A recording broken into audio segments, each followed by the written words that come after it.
राजा की घमंड के लिए उसकी रानी को क्यों देना पड़ा अपना पुत्र माँ दुर्गा को। आइए जानते हैं इस कथा में। एक समय की बात है, एक राजा और रानी अपनी पुत्री के जन्मदिन के अवसर पर माता रानी के मंदिर में पूजा अर्चना कर रहे थे। वे श्रद्धा पूर्वक माता को स्वर्ण मुकुट अर्पित कर रहे थे। यह समस्त दृश्य कैलाश पर्वत पर विराजमान भगवान महादेव और माता पार्वती देख रहे थे। पूजा के उपरांत राजा को अपने वैभव और दान का अत्यंत गर्व हो गया। उसने ऊंचे स्वर में कहा, यहाँ उपस्थित सभी भिखरण को भरपूर दान दो, क्योंकि मैं एक महान राजा हूँ। तब राजा अपने हाथों से सभी भिखारी को रंग बिरंगे वस्त्र और अन्य वस्तुएं दान करने लगा। सभी भिखारी अत्यंत प्रसन्न हो गए। उसी समय संयोगवश राजा की एक अंगूठी एक भिक्षु की झोली में गिर गई। भिखारी ने विनम्रता पूर्वक कहा, राजन, आपकी अंगूठी मेरी झोली में गिर गई है, कृपया इसे वापस ले लें। किंतु राजा ने घमंड से उत्तर दिया, आज मैं मंदिर में खड़ा हूँ। मेरे या मेरी रानी के हाथों से जो भी वस्तु किसी की झोली में चली जाए, मैं उसे कभी वापस नहीं लेता। राजा के इस अहंकार को देखकर माता पार्वती अत्यंत क्रोधित हो उठी। उन्होंने महादेव से कहा, हे स्वामी, यह मेरे ही स्थान पर खड़ा होकर घमंड कर रहा है। मैं इसका अभिमान अवश्य चूर करूंगी।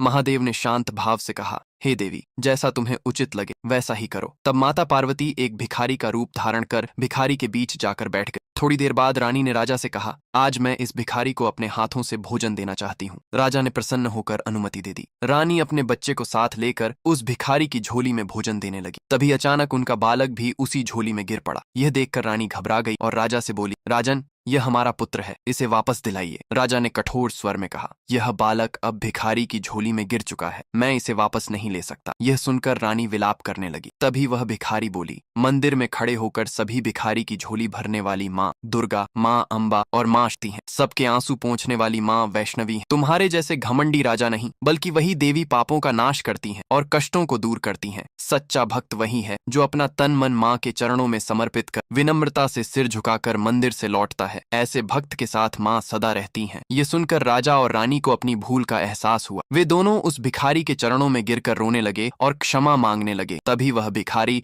अपने दिव्य स्वरूप में प्रकट हुई। वे स्वयं माँ दुर्गा थीं। उन्होंने करुणा करके उनके बालक को सकुशल वापस लौटा दिया। तभी माता पार्वती बोल रही हैं, जो कोई इस कथा को देख रहा है उसने लाइक और सब्सक्राइब नहीं किया है,